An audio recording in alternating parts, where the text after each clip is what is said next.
Hoi hoi hoi, hello hello, it is I, Renlex. I is back for another stream, hello! We're back and today we're starting a new game because we did finish the J game last stream on Tuesday, and today we're doing the starting K. So we can turn this off. Unfortunately there was no sound, so I just found the OST of the game and had one of the themes play in the background while stream was starting. But yeah, we're just gonna get rid of that now. Hopefully there's sound in the game because there's no sound here, and this is where you apparently start the game from. There's no other screen, which is always fun when you're trying to have at least something going on with the images. But yeah, this is Kentucky Road Route, I think. Yeah, Kentucky Route Zero. Sorry, Kentucky Route Zero. I think it's supposed to be a point and click game. We'll have to see.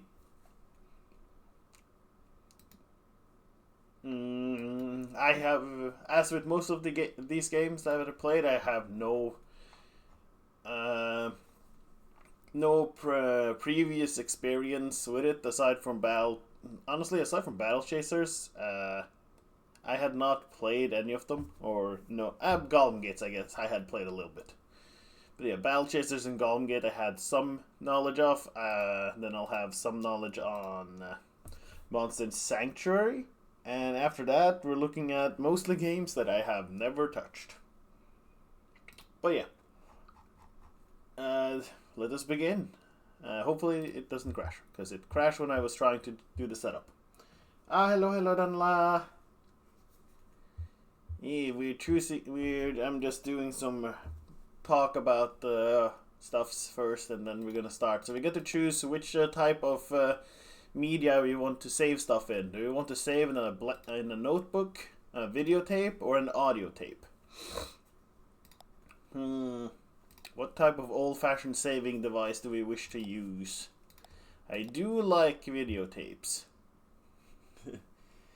Yeah, I hope even though it's busy that everything is going well for you.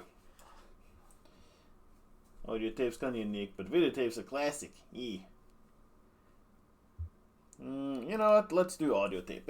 No, I don't think many games have that as the save. I don't think it really matters. I'm going to assume this is just like for the feel. But yeah, let's do a blank audio tape. Act 1. Oh, this is not ominous at all. What's this? Limit administration. Oh, are these the chapters? Oh, I could just skip. Oh. Okay. Didn't realize the horror game started now.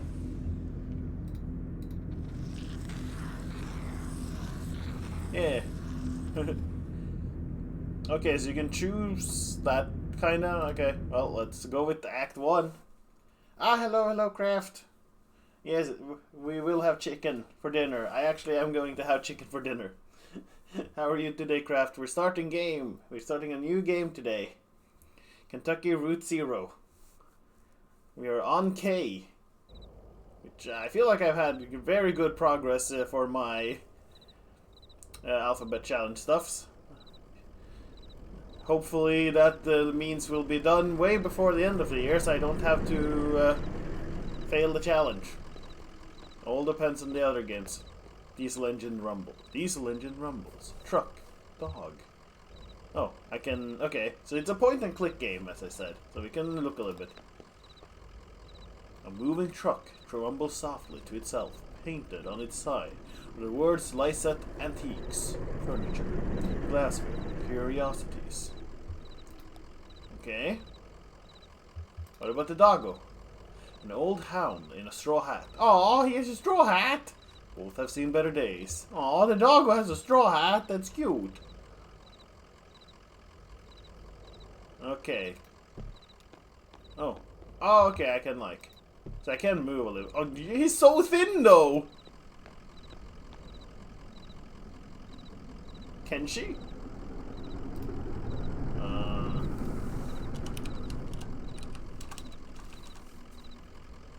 Can she?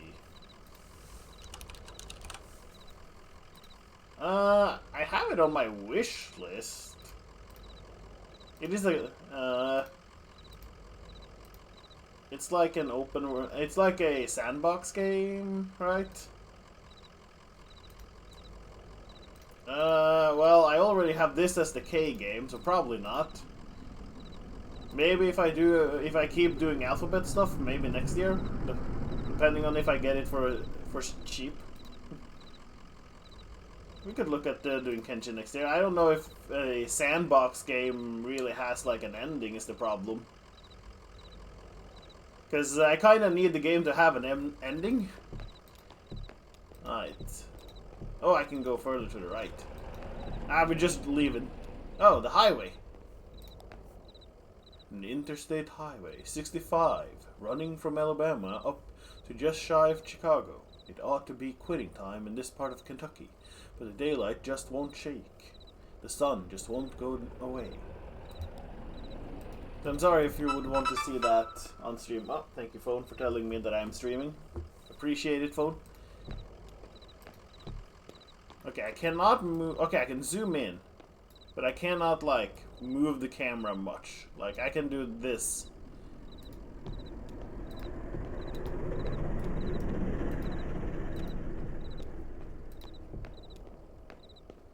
I don't know if there's gonna be anything hidden.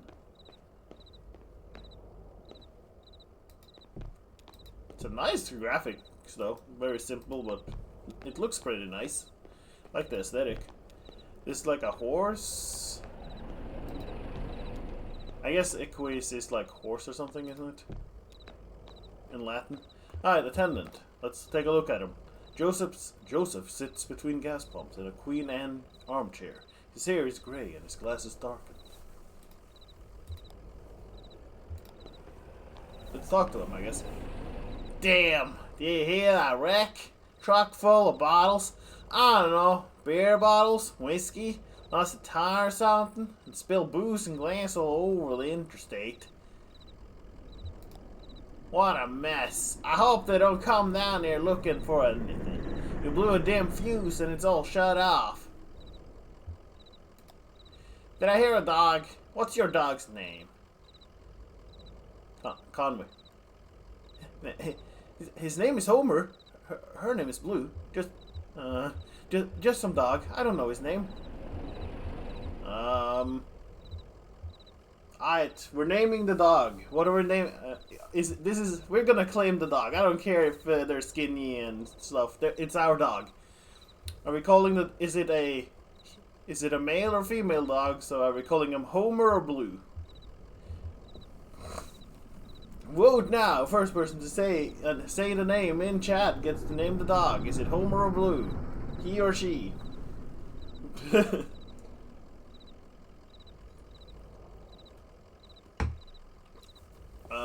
Yeah, this is us done. We got the old guy hanging out. And the doggo.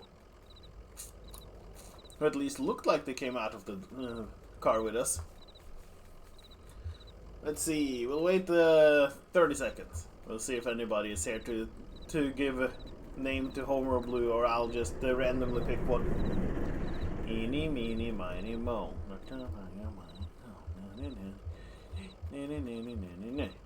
Okay, I will be naming it Blue, I guess, if nobody says otherwise. The dog. She's blue. Dabba-dee dabba-da. Alright, we're calling it Blue.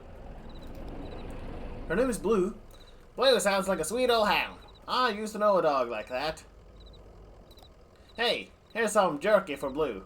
I made it myself. Didn't turn out too well, but I bet a dog will eat it.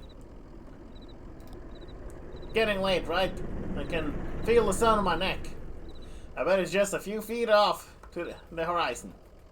I've been driving all evening looking for 5 Dogwood Drive. I've got a delivery to make on Dogwood, but I'd rather watch the sunset.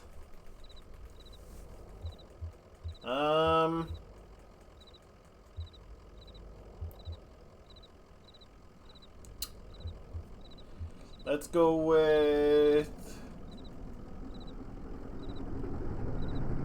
this one. I've been trying all evening looking for 5 dark drive. Hey, I understand. You got to do the job you're paid to do. Maybe get some rest somewhere in there. Maybe have a drink. Then back at it. There's dignity in that rhythm. So, where's Dogwood Drive? How long have you been working here? What's your rhythm like?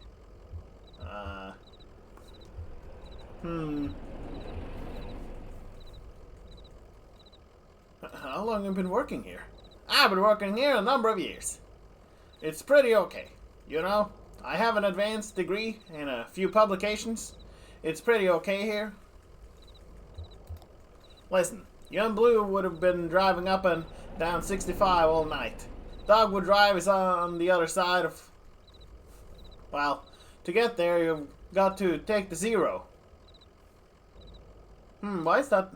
I'll just ignore the fact that this is, for some reason, glitch or something. I'm sure it's fine. Sure, it's all fine. The 0 is a tough route to find, but you can use my computer to look up directions. You'll have to head down into the basement and reset the circuit breaker first. I'll be happy to have those blinding lights back up anyway. It's too damn quiet out here. The basement door is back there in the office. Appreciate your help, friend. Oh, and here, take this lamp. It gets dark. Alright. That's neat. Sure, let's go into the basement. I'm sure nothing bad will happen. Jeez. Alright. It sure does get dark in here. Sign. A dusty, rusty sign is bolted onto the wall. Sign. These are the rules. 1. No open flames near the gasoline. Okay. 2. No consumption of beer or spirits on the premises. 3. In case of sudden darkness, do not panic. Relax. Count backwards from 5. 4. Strictly limit time spent in the basement to fewer than 3 minutes of every hour. Wonder why that's needed.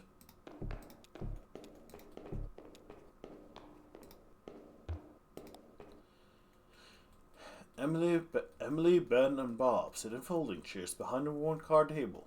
Papers, oddly shaped dice, and highway maps cover the tabletop. Are they playing a tabletop game? Emily, Ben, and Bob. Conway clears his throat. Have you all seen a breaker box down here? Oh, sorry. I didn't know there wasn't anyone down here. Oh, sorry. I didn't know there was anyone down here. Emily to Bob. Did you hear something? To Emily. Oh, no. Sorry. I was looking at the rules again. Ben to Bob. Get easier as you go. Look, you said you roll a 5, right? That means you get to pick up your marker and move it anywhere on the map. So it's your turn now, right? Oh, yeah, I guess so.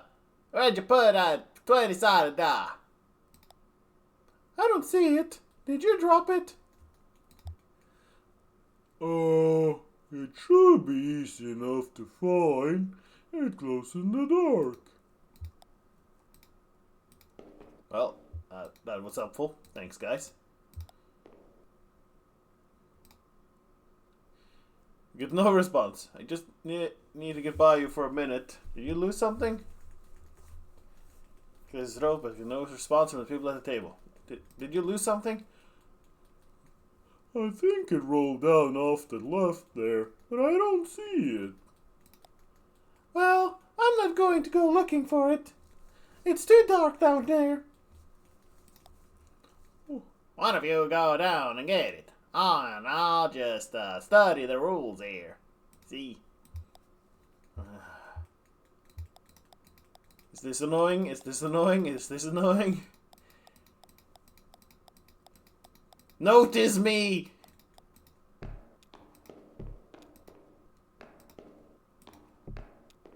Well, they are clearly breaking the rules of don't spending more than 3 minutes in the basement.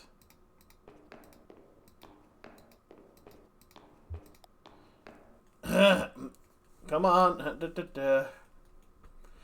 Conway taps his foot but gets no response from the people at the table.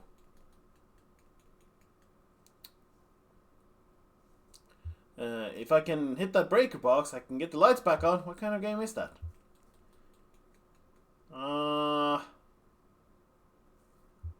What? To Emily, Ben. I think you were right about the instant crisis rolls. There's a whole separate table on them in the back. I don't like that rule anyway. It's not fun. It's just random and frustrating. Randomness is what makes it realistic, Bob. Man, you guys are really not noticing somebody with a light, huh? Coming close to us because no response from the people at the table. I really need to get the power back on and make this delivery. You seem pretty focused on that game. Not too bad. I still don't understand how you win. Roll the 20-sided dice, one for each player. And refer to Appendix C, Table of Psychotraffical Anxiety Address Correlations. Locate the resulting street addresses on the road map. Move each player marker to the appropriate location. That doesn't help. I don't think you can win. It says on the box, it's a tragedy. Conway crosses his arms. You're not going to let me by, are you? You said you're missing a piece? Okay, so just to get started, we need that 20-sided die.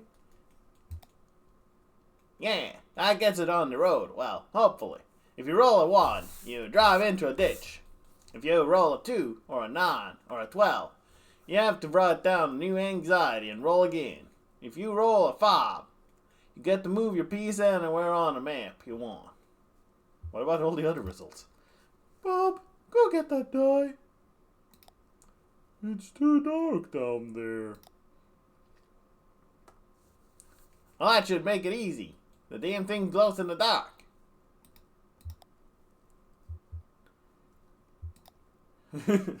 How long? Knocks on the table, but gets no response from the people at the table. If you could just move your chairs a bit, I can scoot right by. Walks away. Alright, let's see if we find the fucking dice, I guess.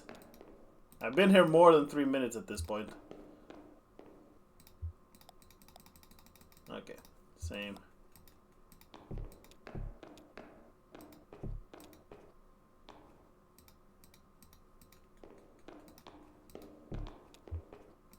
Okay, maybe we have to confront them. If you could just move your chairs a bit, I can scoot right by. And we'd better argue about the rules of their game and who should be responsible for retrieving their lost game piece. A glow-in-the-dark 20-sided die.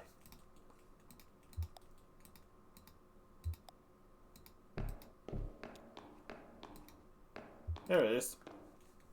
Conway picks up the glowing 20-sided die and inspects it.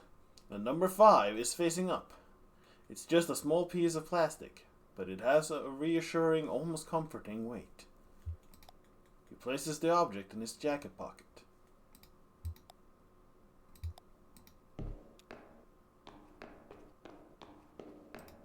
Huh. Where'd they go? Folding chairs are arranged around the worn card table. The chairs are empty, and the surface of the table is bare. Conway places the 20-sided die on the table. Conway keeps the 20-sided die in his pocket and walks away. Were they just ghosts? What the hell? Okay, keep it. It's ours now.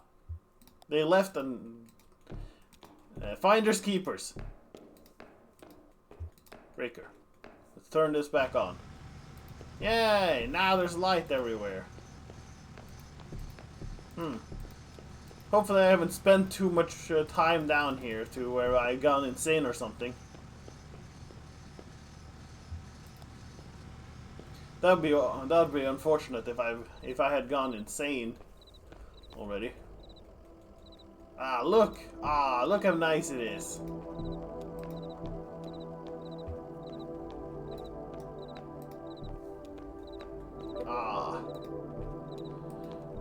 So fancy here. Joseph, we'll talk to him in a bit. Hey, doggo. Diesel engine rumbles. Oh, look at the doggo.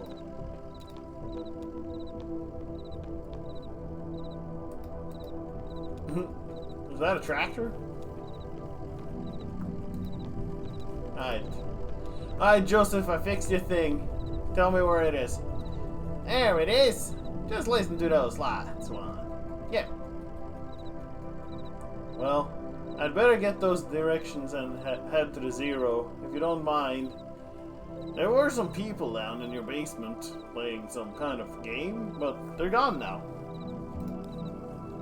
There were some people down in your basement playing some kind of game, but they're gone now. In their basement? No, I don't think so. Maybe the lamplight was playing tricks on you, huh? Well, strange things happen underground, especially in the dark. So, computer's in the office.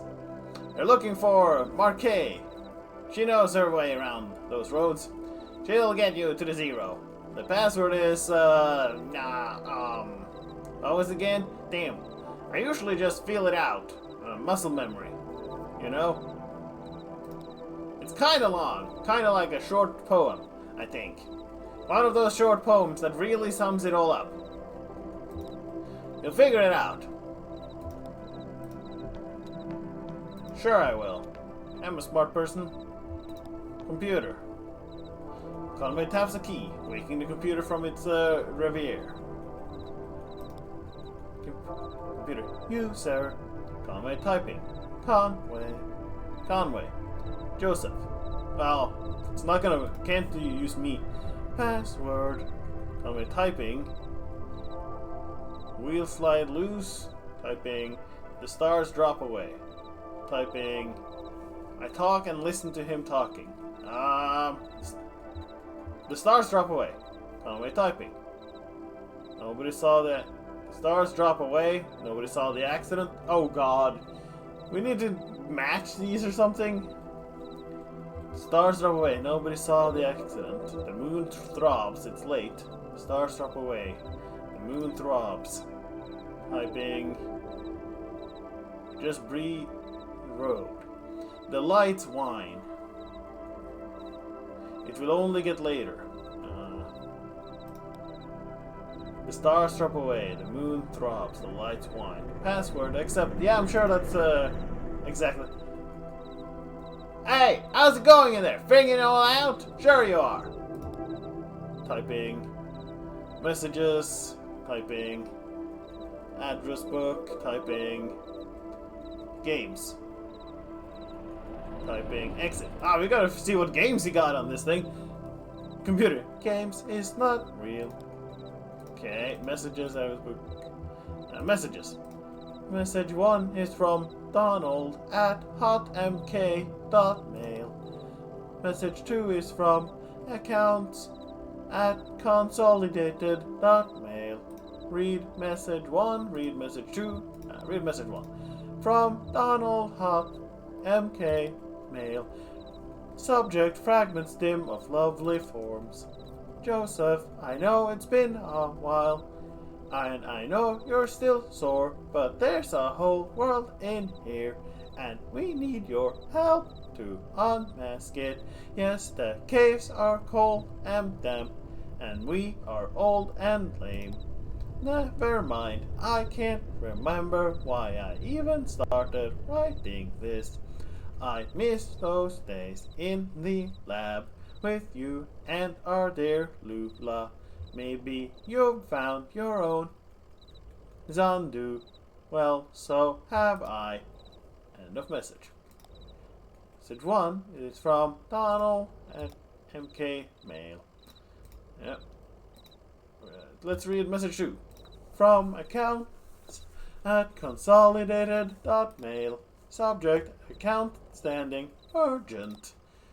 Message there, Equis Oils. This is an urgent automated message that your account is overdue by more than 14 days. In response, we have switched you to our low reliability Dirty Power Plus plan. Consider making a payment immediately to obviate the need for us to switch you to Sustained Brownout Select.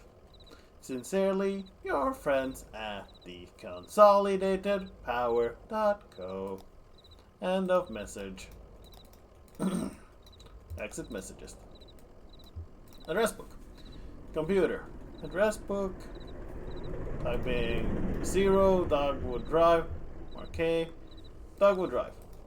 Address Dogwood Drive is not real. What? 0. Address the 0 is not real. Okay, Marquee.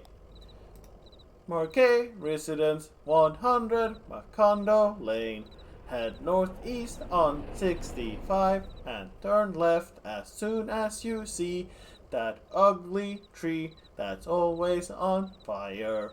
Look for the barn at the base of mountain there. Can't miss it. Shouting. He was so shouting.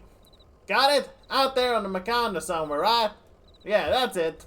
Hey, look! While you were down there, I loaded that old TV of mine into your truck. I borrowed that thing from Weaver Marquee a number of years ago, and now that the power's all weird over here, I can't pick up anything but static, and public access anyways. It was always more of a reader, but maybe she'd want it back at home, after years of not having it. It's a nice TV. I've had it for years, but I'm sure now that I randomly can't use it anymore, she'll appreciate getting it back. She probably had not bought a new TV if she wanted a new TV at this point. Probably eventually.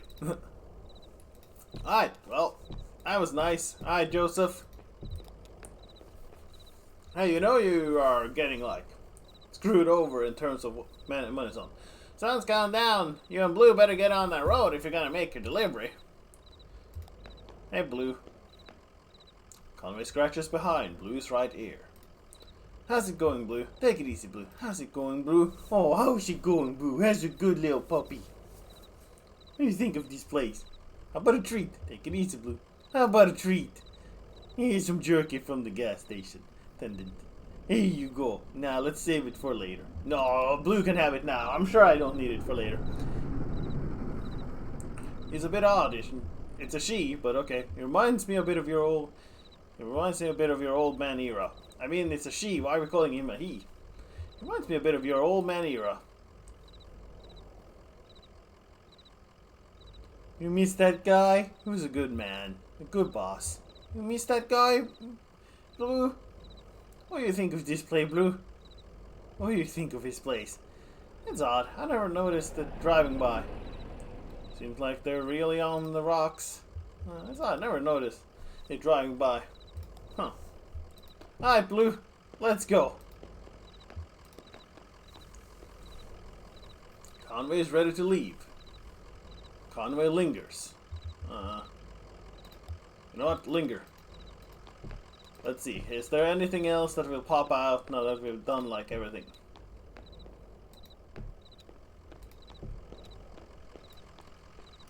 I don't know if the zoom...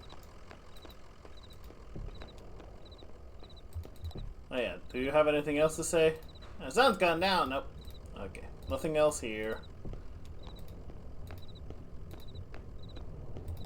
We already read everything on the computer.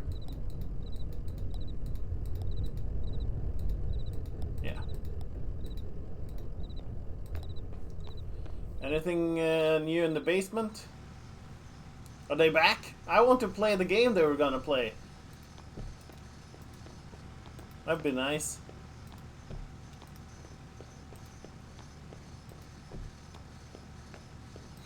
Can I turn off the power again? Just to be an ass, so like, I got what I needed from you, idiot. Now I'm turning everything off again. You'll never catch me alive. I have done what I wanted. And now I will undo what I did to help you. Okay, I guess we're gonna have to head off for the next part of our trip. Come on, Blue. Let's go. Don't worry, Truck-kun. We're on our way to send somebody to an isekai world now. Conway moves on.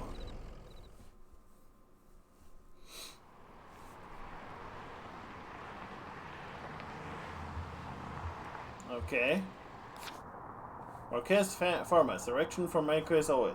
Head northeast on 65 and turn left as you see that ugly tree. That's always on fire.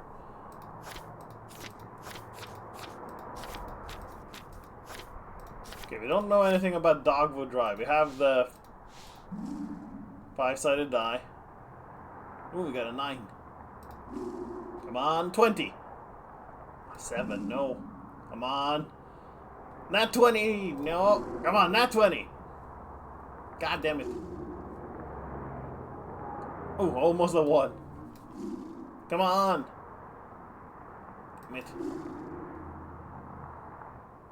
Well, at least we're dodging the 1s. Okay, so... northeast on 65, turn left as soon as we see in the ugly. So this way then.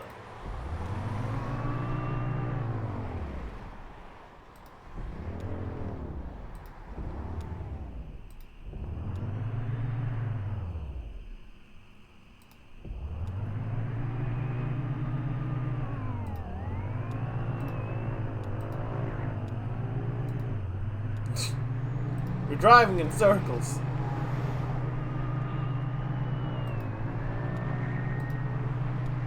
Ah, there's that tree that's on... there's that burning tree. Ooh, dragonflies. The truck jerks toward the shoulder, nearly run off the road by a swarm of dragonflies. Their wings beat briefly in the heat headlights and disappear into the night. Ooh, we got the burning tree. A tall black oak burns in a hill above the road. So we're going off here then. Oh, there's the Marquet farmhouse. We found the place! Yay! God damn it! Is this game gonna challenge my extreme troubles of any sort of directions making no sense for me? If you tell me more than left and right, back or front and forward, I will get confused. Pretty dark out here, huh? I guess we just head up the path here. The farmhouse is up a hill a bit. Keep an eye on the truck, alright? Maybe I can borrow your treat up there. The lamp. Let's go to the lamp. Street lamp lights the base of a dusty path leading up the hill.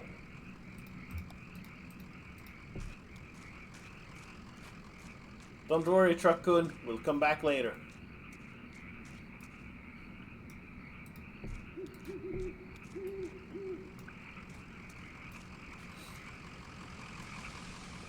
Okay, so he does move. It sounded like he stopped moving when I took the camera completely off him.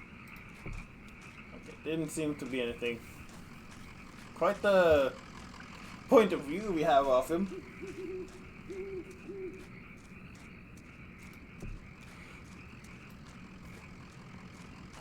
As long as we don't see any random eyes in the distance, I'm sure it'll be fine. Oh, graveyard? Family graveyard is set off to the side of the house. Headstones are inscribed with the surnames of the unfortunate. Noah Kovsky, Padilla, Marquet. Oh, okay, we got this side. House. Oh, the front entrance is up there instead of on the ground. Side. Light switch? Hello? I was just thinking, what a lovely house we have. Do you like it? Have you been here before? Did you happen to see an owl? Sorry for just barging in.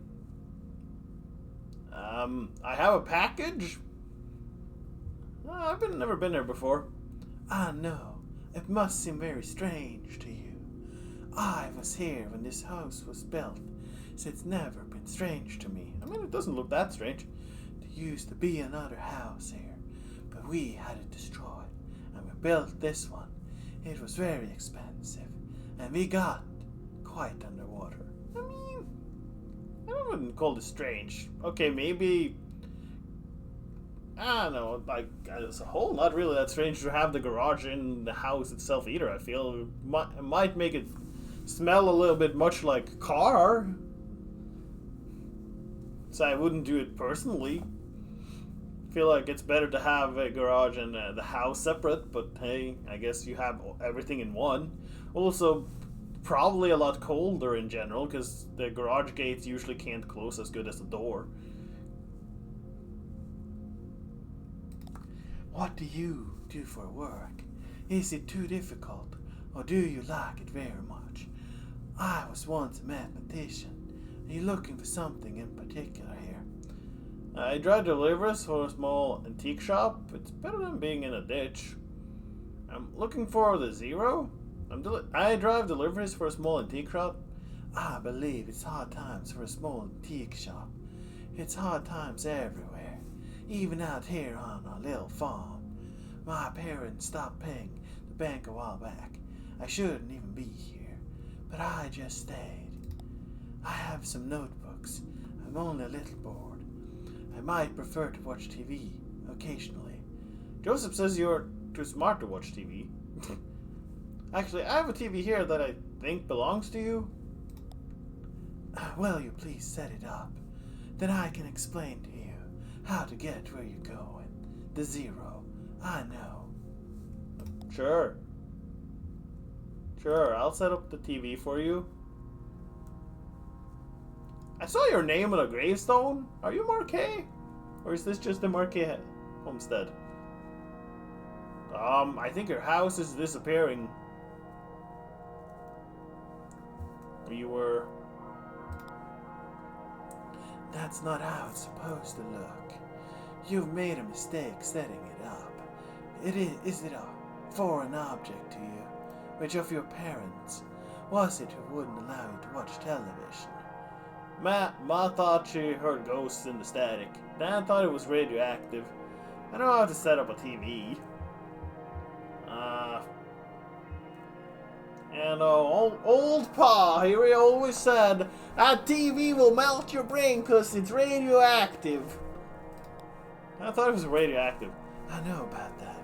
He was ill, wasn't he? Mentally, I mean. Okay, that's a sore subject. Kind of cautious, timid. Cautious, yeah, that's a way to put it. No, things just had to be a certain way. No, things just had to be a certain way. No, just expressive. No. Things just had to be a certain way. He just had his old ways. You have it all backwards. I'm not surprised, are you? Have you been paying attention? I don't think you have. It's time to start paying attention now, Conway. Look closely at the television. I'm feeling very uncomfortable here. Can I rather just leave? But okay, I guess I'll take a look at the TV. I swear if you have it to set up for a jump scare, I'll be mad though.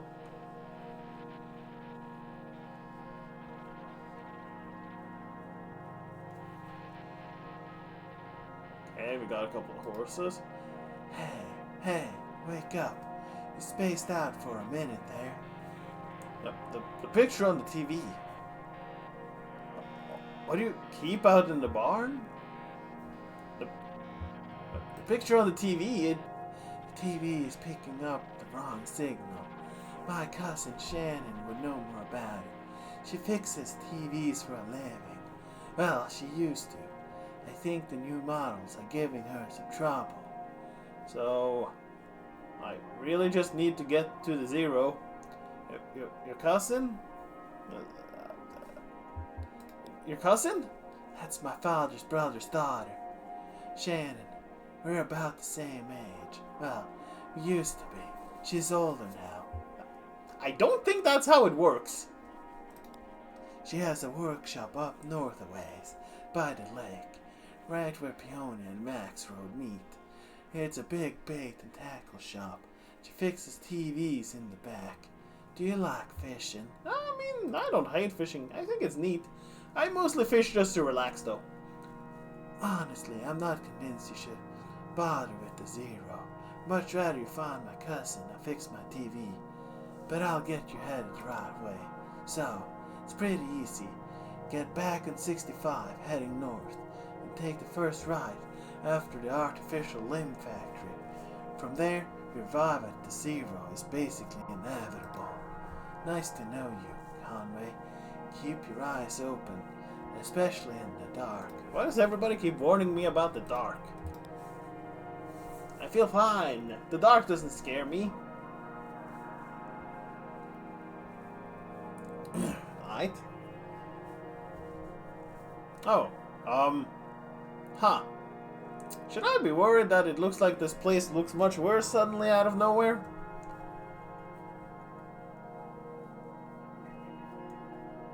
Where'd Weaver go? Oh, must have taken the car and left while I was spacing out a little bit there. That happens. I space out from now and again. A disused wood burning stove is set up in one ash-dusted corner of the room. It's cold to the touch. Can I take the stairs? Sink. An abandoned spiderweb stretches across the bottom of a saucepan. A skillet is seasoned with dust. My favorite season. Dust. Just like Ma used to do when she seasoned all her food. Throw a sprinkle of dust on it.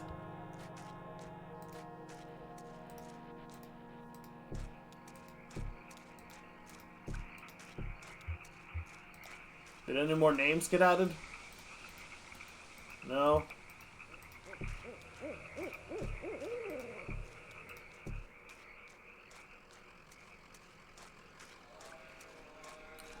Red Quilt Ramblers play You Got to Walk. Huh. Hi, Blue.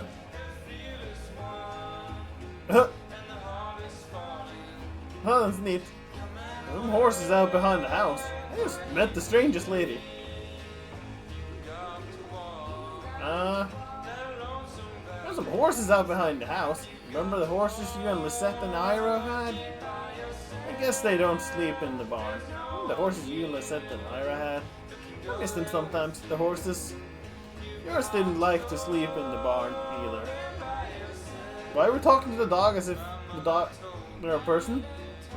I miss them sometimes, the horses. Hey, guys! You're kind of loud there in the background. Could you keep it down a little bit? Conway gets back in the truck. There's more to do here. Into the truck we go. Thank you for the music. Alright. Oh. So, Marquet Farmhouse. Direction from Marquet Farm. Get back on 65 heading north and take the first right after artificial limb factory Shannon's workshop. Direction from Marquet. Up north a ways by the lake, right where Peonia and Vax Road meet. It's a big bait and tackle shop and she fixes TVs in the back. Okay, let's go there first. So back on the main road. Oh, sorry.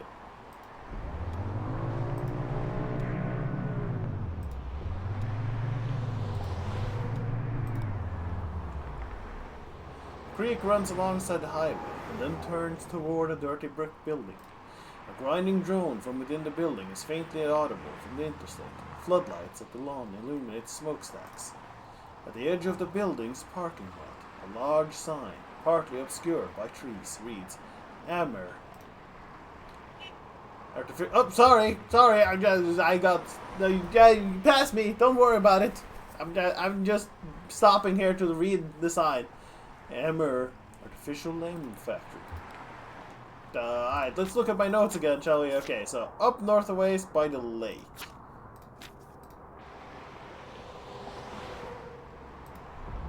Maybe this way? Cub Run Highway? Guitar player? A young man in grey stained clothes sits by the side of the road. He is playing a worn guitar. To his left is a blue mug. To his right, a weathered dog. Listen, pet the dog. Pet the dog. Conway pets the dog. The dog closes his eyes and pretends to be asleep. A young man strums absently on the guitar, hums tunelessly, and occasionally mumbles a word. Put $1 in the cup. Listen. Listen. The young man whistles hoarsely, stops playing the guitar, then looks up at Conway. He rambles for a few minutes about the weather, the dog, and his music, then returns to playing. As he walks back to his truck, Conway finds that he can hardly remember a word the young man spoke. Huh. Okay. Maybe it's this way?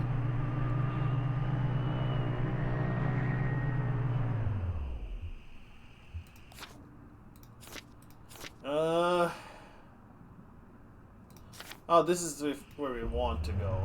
The first right after the artificial.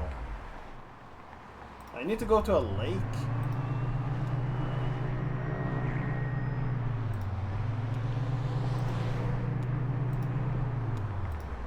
Oh.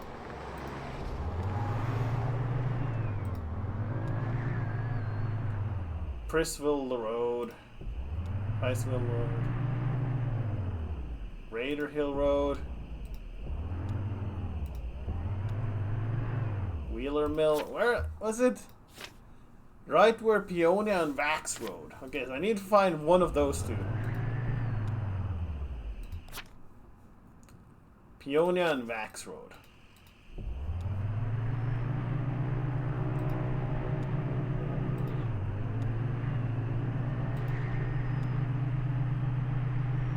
Probably completely off direction here. Luckily we have infinite... Oh! We found the bait shop! Conway pulls into the bait shop parking lot. Vaulted above the road on a thin steel bar, a handwritten sign reads Live Bait. Minnows, small and also large for stripers. Nightcrawlers, chips and beer. Green flyer hangs loosely from a bit of masking tape at the eye level. To the shop's right, a dirt parking lot sprawls unevenly into grass and then eventually trees. The bait shop is open. Enter the bait shop, read the flyer, drive away. Read the flyer. Conway reads the flyer. Computer printed type in a bold font surrounds a clip art illustration of a TV set. The TV has eyes, arms and legs. Its shoulders are slouched. On the screen is a cartoon expression of exhausted nausea. A hot water bottle rests against its wire antenna. TV repaired. No bottle too old. Inquire within. We do not sell digital converter boxes. Enter the bait shop. Read the flyer. Okay, enter the bait shop. Conway enters the bait shop. Narrow aisle. Crowded with lures, reels, rods, and snacks divided the shop lengthwise from the entrance to the cashier's counter. The left wall is lined with churning tanks of water. Look into the tanks. Approach the look into the tanks. Live bait tanks hum. Conway approaches the tanks. The three metal tanks aren't labeled, and the water is too agitated to get a clear view of what's inside each one. The contents of the first tank are vaguely gray. The second is a muddy pink. The third is clear but shiny silver flecks occasionally flash along its surface. Reach into the first tank. Reach into... Why would I ever reach into any of them? Leave the tanks. I'm not touching that. Steps away from the tanks. Narrow aisles. Yep. Approach the counter. Approaches the counter. A wiry cashier stands behind the register, preoccupied with a Sudoku puzzle. Ask about Shannon Marquet's workshop. About the basketball game. Basketball game plays on radio. Cashier switches on the radio. An AM sports broadcast is playing, but Conway can't be sure if it's meant to answer or to drown out his questions. Ask about Shannon Marquet's workshop. A handwritten sign on the door behind the counter reads, TV repairs by appointment. Please consult with cashier. The cashier knocks a few times on the door and waits, occasionally glancing at his puzzle. After a few moments, with no answer, he notices a smaller note written on the sign. reads it, then points it out to Conway. Read the note on the workshop, walk away. Okay, read the note.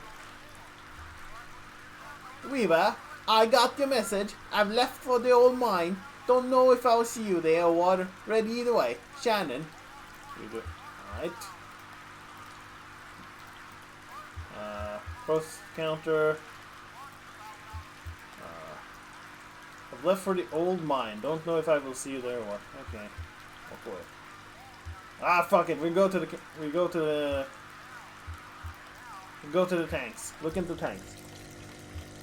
Reach into the first tank. Conway's hand brushes against something roughly the size of his palm. Reach deeper into the tank. Reach deeper. Conway's hand comes into contact with a scaly, uneven surface as he runs his finger along the bottom. A bead of sweat bridges the inches from his temple to the water's surface. Something bites at his forearm. He recoils. Reach into the second tank. Conway's finger slips through something fleshy, but inert. The sensation is nauseating. Reach deeper! As his elbow passes into the pinkish mass, he realizes he's about to be sick from the smell and pulls away. Third tank! The water seems to tremble with life. Conway can't tell if his hand is being nibbled by fish or massaged by the artificial current. His eyes near the surface of the water. He can see something colorful glowing faintly at the bottom of the tank. Reach deeper! A tremor spreads from his elbow out to his fingertips and up to the base of his shoulder. His vision flickers. The water is running warm under his skin now, and he has the sensation that something is about to snap. His eyes close. He lays on the rooftop. New shingles rough beneath his back, swelling in the noon sun. He's exhausted. They must have started before dawn. His legs are sore from holding stable on the uneven surface. His wrists from breaking an old sealant. His fingers from carefully lifting shingles to hammer down new ones. His boss, Ira, yells from the idling truck below. He shades his eyes with his hand. A beer would be good. It's barely past noon, but he's worked a full day already. What could the harm be? Maybe a shot at the counter, just to get his eyes open. Then a beer. He could offer to drive into town for lunch and stop at that place in Cumberland. The cashier pushes Conway roughly on the shoulder. He's been talking, yelling, maybe, but it's all an echo now. Conway looks up, his neck stiff with pain, his right palm still tingling. The cashier points to the tank, and above it to a few holes torn in the wall, nail holes from which an electric sign has come dislodged and fallen into the water. He helps Conway to... Did I just fucking electroshock Conway? To his feet, looks at his pitifully, and returns to the cash register. Narrow aisles. Did I just have Conway electroshock himself or something? Walter about the road. Yep. The shop's right. Yep. The bait shop is open. Alright, let's drive away. So the old mine? We don't know where the old mine is though. Maybe the old mine is here. Rocket Hill Estates Road. We have to find the old mine somewhere.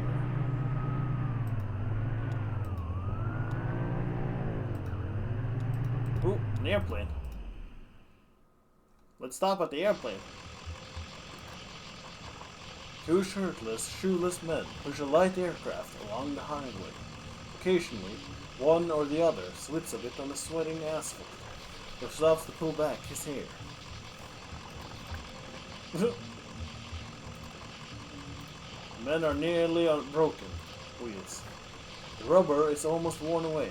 Soon, these men will be dragging this airplane. Well, that's unfortunate. I'd offer to help, but you guys seem to not want any help. I could help pull the plane. Guys? Hello? Can you hear me?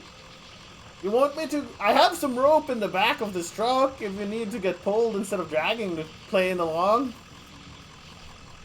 Okay. I'll just let you guys keep going, I guess. It's time to go. Yeah, it's time to go, I guess. I guess I could have stayed there until they were off screen, but oh well.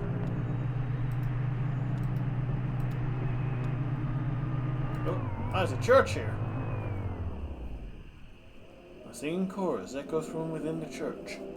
The building is 1 story tall with a pitched roof and a 3-story spire rising from the front. The top section of the spire is made of stained glass. An interior light illuminates the pines in red, green, and blue.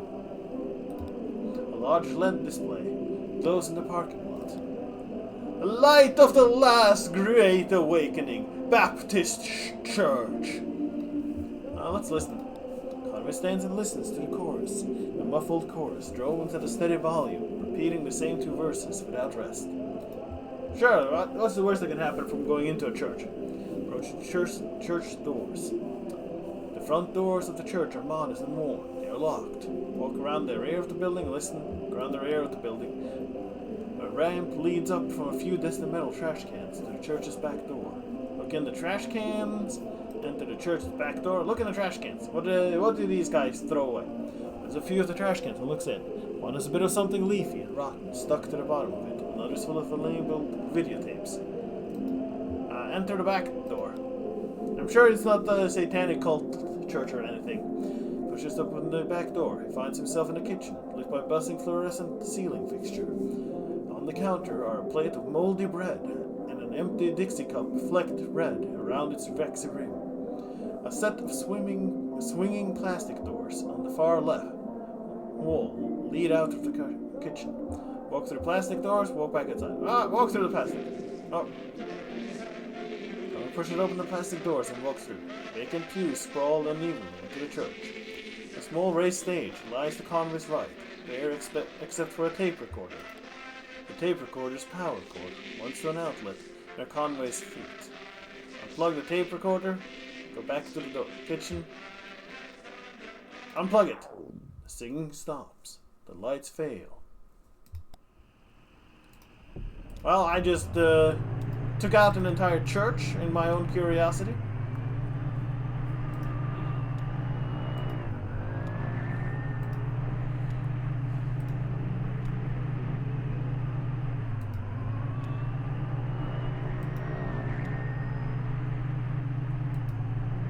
Oh, I saw something. Buffalo Creek wreck. Let's go. The office of the Buffalo Creek Rural Electric Corporation, BCRECC, is almost invisible from the road. Its parking lot overgrown with weeds and its facade sheltered by ivy. Look in a window. Conway looks in through a window. A sinuous shadow obstructs the view through the window. Enter a front door. The floor is loosely covered in dirt. Parts of the carpet have rotted with exposure to rain. Wild mushrooms grow in some corners of the room. The wall behind the front desk has been mostly rotted away. It looks fragile. Push through the back wall. Push through it! Pushes through the moldy back wall. Conway finds himself in what may once have been a conference room. The floor has fallen away in places and filled with a dark green mire. The walls of the conference room are decayed and damaged. Push through another wall. Push through the walls. The dry wall dissolves as Conway pushes through it, falling in damp clumps in the marsh. He breaks through into a long hallway. The glow of a bioluminescent fungus casts a faint blush on the walls. Conway has the feeling he has interrupted something. After a moment of silence, the frog chorus resumes. Alright. Otter Gap Road. That sounds like a nice place.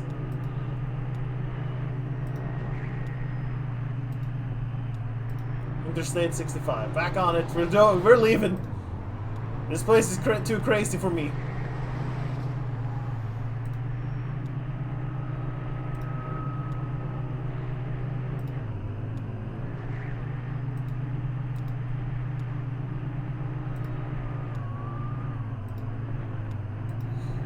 We're just driving around, seeing if we find anything random. Oh, a diner. The diner doesn't appear to have a name. A vinyl banner slung above the door simply reads 24 hours. It only has one window, behind which the blinds are tightly closed. Try the door? Conway tries the door. The door swings open easily. A bell rings nearby. The interior of the diner is pitch black. Walk in, wait a moment to adjust to the darkness. Wait a moment. Stands in the doorway, waiting for his eyes to adjust. A A bit of errant light from the nearby highway creeps through the open door. Gradually, Conway is able to make out a few figures inside. Two old men in trucker hats sit in a corner booth with a checkers board set on the table between them. A young woman standing behind the counter in an apron must be a waitress. The cook stares blankly from the kitchen. The door slams shut and the room is dark again. Down at the counter, try and open the door and leave. Sit down at the counter. We gotta have some food in us. We've been driving for quite some time.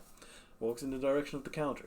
He hits his knee on something hard and metallic, winces quietly, and carefully finds his way to a stool. He places his hand on the counter. Another hand, a young woman's, rests itself on his. She guides his fingers to a laminated menu. Conway closes his eyes, opens them, maybe closes them again. Impossible to differentiate. Order coffee, order waffles. Ask her about the basketball game. Oh, you know about the basketball game? The Wildcats are struggling, but today's was an important game. They could have rallied. Perhaps the waitress heard the game from the kitchen. Or maybe she's a fan herself. Conway clears his throat. He feels a warm hand against his cheek and freezes. Her fingers run across the stubble of his chin. He feels like apologizing. She leans forward, and so does he. Okay, I guess nothing happened.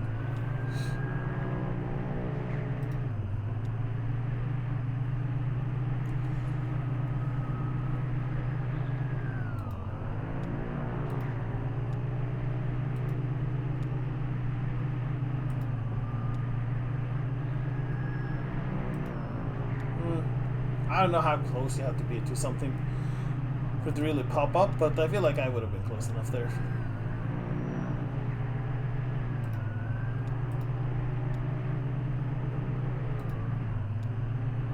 Burning tree.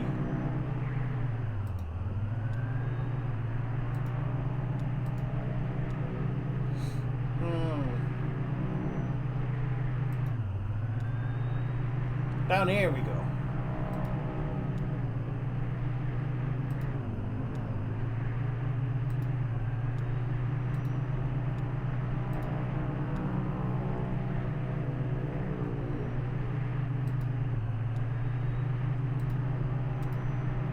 Just do some quick driving everywhere. Oh, there we go. The exterior of the Barren River Rural Electric Corporation is a dingy beige, sprinkled with fading graffiti. The front door hangs open from a broken hinge. The windows are dark. Look in a window, enter the front door. Look in the window. The windows are too dirty to see anything inside, but a few dim shapes, furniture maybe, or livestock. Enter the door. Conway steps through the front door. The room feels empty, with no furniture, other than the built-in front desk, host to a disconnected telephone, and a few empty beer cans. Meandering lines of color have been spray-painted along the walls. Behind the desk, a hallway leads into darkness. Pick up the telephone, enter the hallway. All roads lead to Rome, Kentucky. Yes, of course, all to Rome, Kentucky. Everybody knows this. We'll find our way eventually, but first we gotta explore the map. Pick up the telephone, enter the hallway, leave the building. We'll find Rome eventually, somehow. We just need to find a boat. Pick up the telephone. Conway lifts the telephone receiver to his ear. There's no dial tone. Phone is disconnected. Listen closer. Put the phone down. Listen closer. Conway closes his eyes. With the phone pressed close to his ear, Conway can hear a thin, quiet roar, like the ocean or the highway. Enter the hallway. Leave the building. Let's go to the hallway. The hallway passes several smaller office doors. It quickly disappears into darkness. Something is glowing in the distance, barely. Walk to the dark end of the hall, try an office door or two, return to the front desk. Try an office door or two. We tries a few of the office doors. One of the office doors is still locked, another has been broken open. The door handle bent awkwardly inwards and embedded in the wood. But it's jammed against the filing cabinet. On closer inspection, through the crack in the door, the whole room is filled with filing cabinets and other disused furniture. The hallway passes several smaller office doors. Walk to the dark end of the hall. The door at the far end of the hallway is tightly closed, but a warm glow bleeds in from its edges. Open the door. Return to the front desk. Open the door, of course. We're curious people.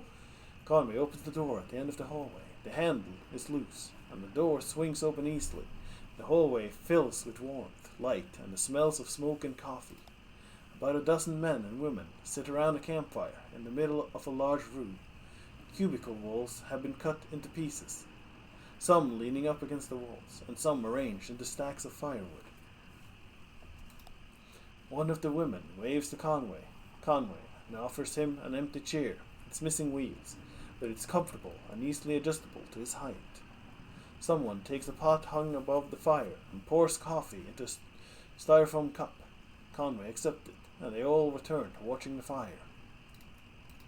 We had a nice fireplace time with each other. That's always nice.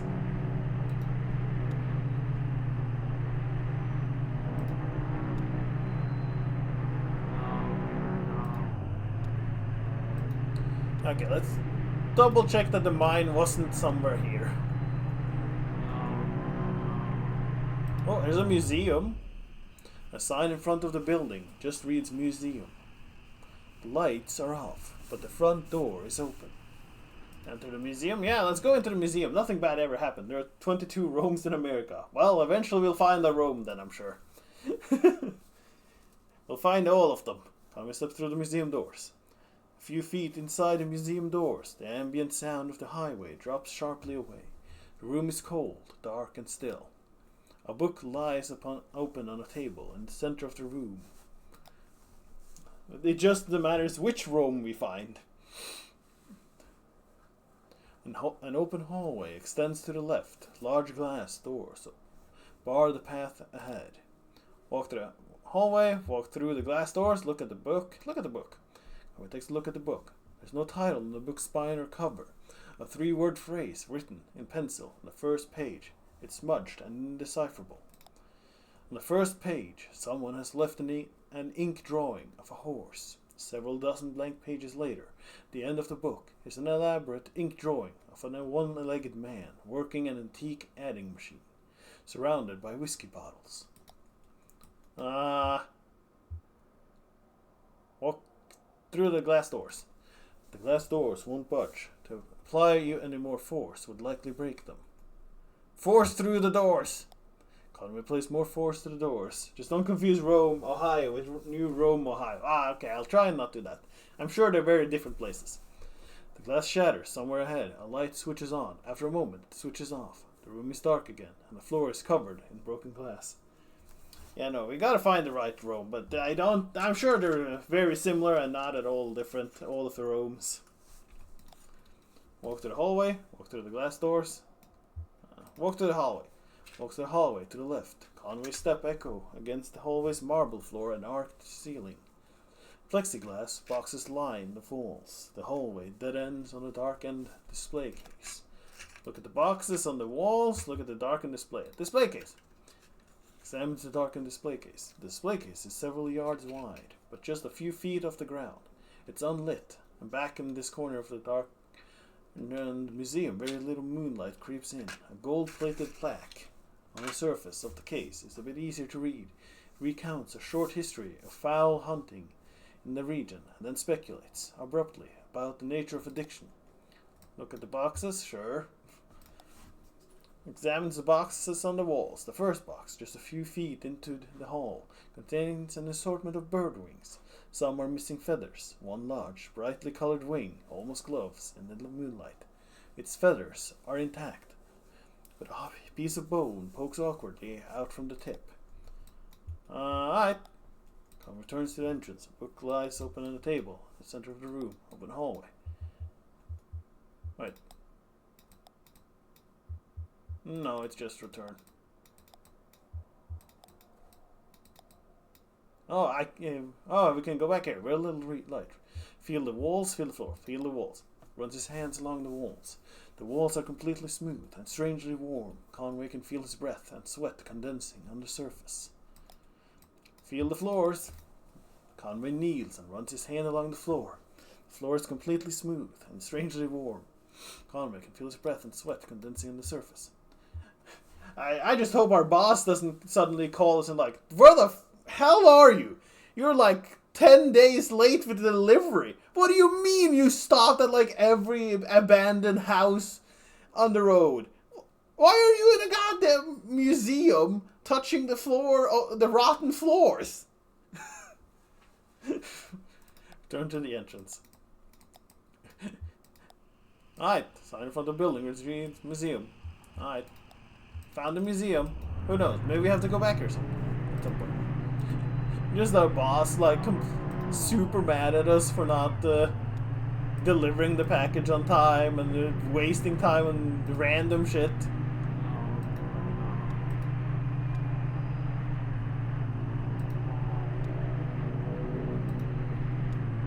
We go in circles.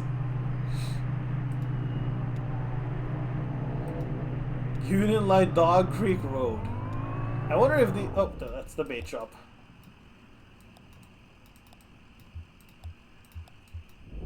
We already were at the bait shop, so we don't really need to bait. Are these... I should find out if these are actual, like, road names, because these are some crazy road names. Interstate 65. Bacon Creek. Ah, I would like it here. Hammondsville, Frenchman Knob Road. There's no way these are real, right? On ramp.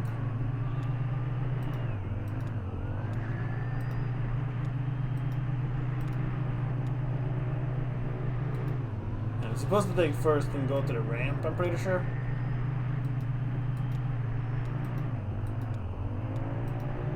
Dragonflies.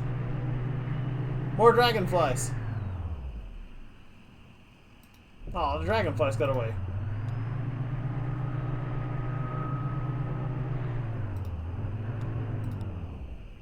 Dragonflies wear their pace. As the truck approaches, they scatter. After a minute or two, Conway can hear a swelling whine to the southeast. House. The truck pulls up to a house with an intensely bright porch light. A cloud of dragonflies swell around the light, darting, hovering, turning at right angles. There's no light in the house. A stencil on the mailbox reads 2880 Beaker Boulevard. And below, written in marker, no solicitors. I work for long hours and retire early. Okay. Jackson Highway.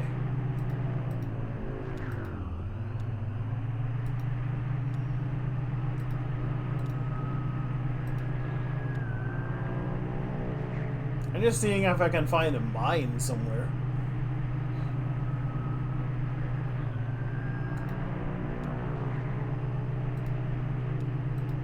Nope.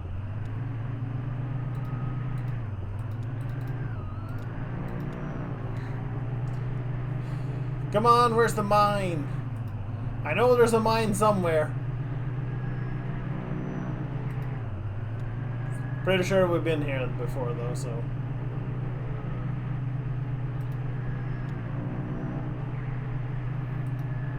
Yeah, it didn't specify where the mine was, and it didn't specify, like...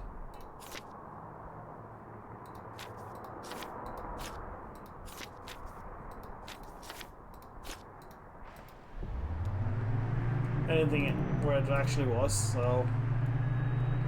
Charlie Moran. Jackson Highway. On ramp.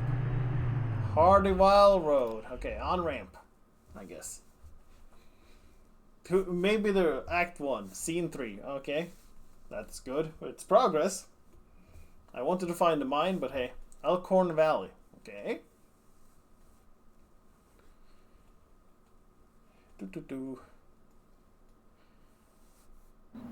Oh, sorry. Somebody has sent the message.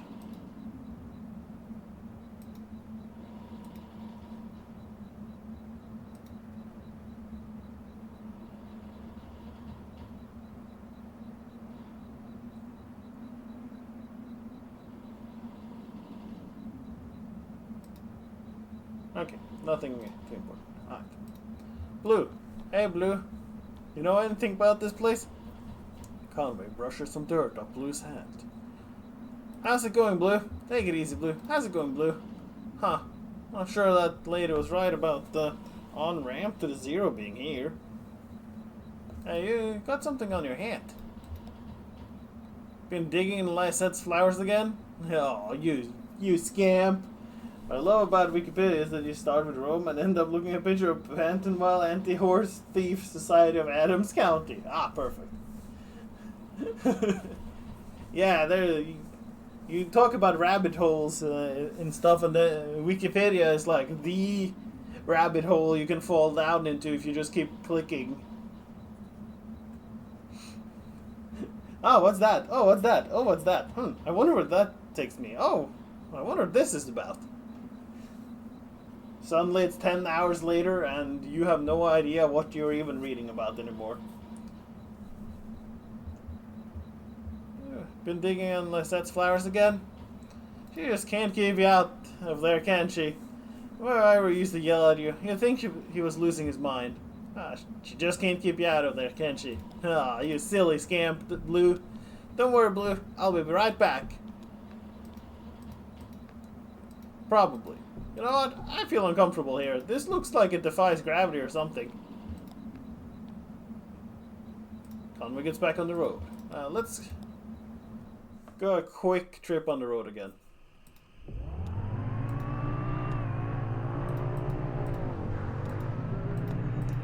Okay, so what was this? Okay, so I expected all of these to be something, because this is the bait shop, right? Yeah.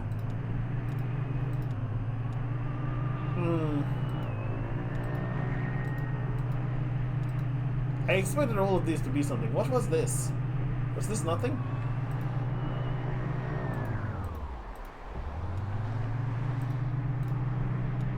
Maybe if we go back to the horse real quick. Maybe Joseph can tell us something about the mine. Hey Joseph, you know where a mine is? Why are we on scene 4?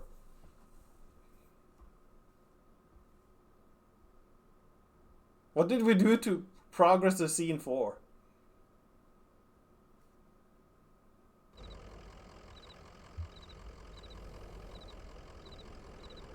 Nope.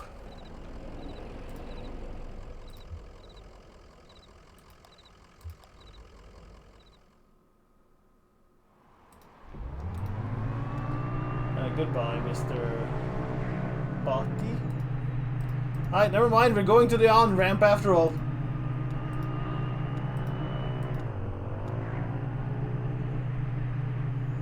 Don't know how we got to scene 4 or what we skipped, maybe. But this was scene 3. Why are we in scene 5?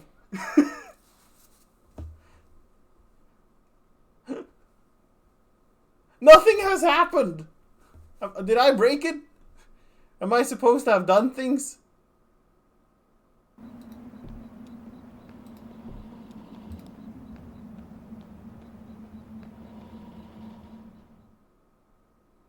We went from scene 3 to scene 4 to scene 5. Oh, is this... Wait, this is scene 6? What is going on?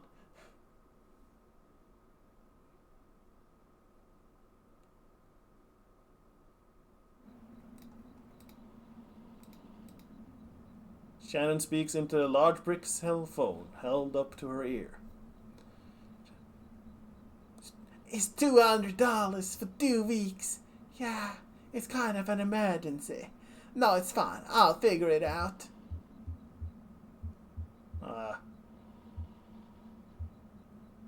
$200 for 2 weeks. Audible phone. That's true. I guess you can't kick me out for another week or 2. But I can trust him not to just change the locks.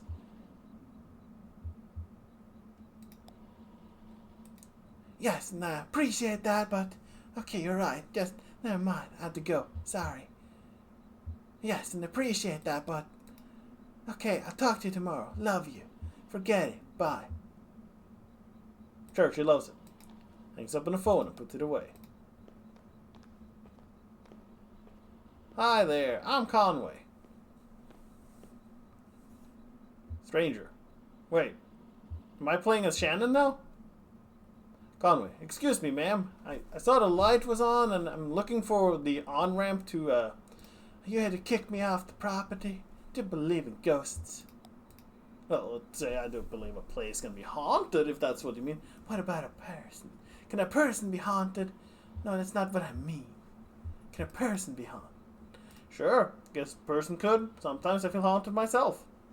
What haunts you? Like this voice that keeps talking in my head. What haunts you?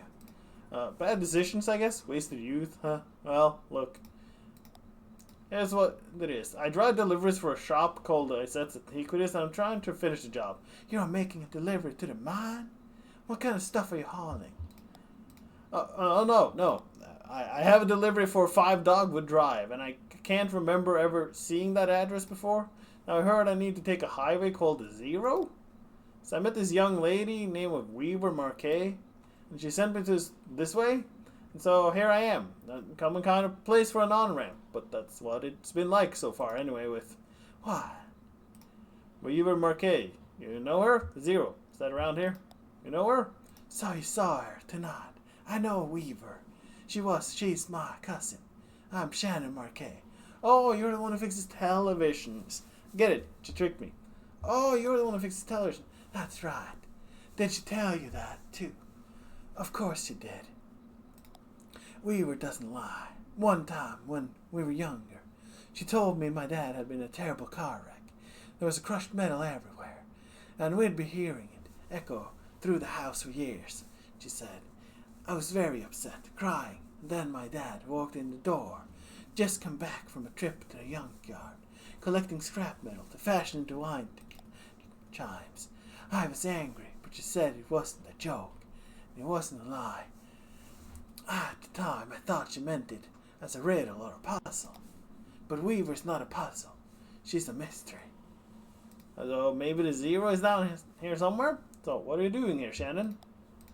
I talked to Weaver earlier this evening, too. Or anyway, she talked to me.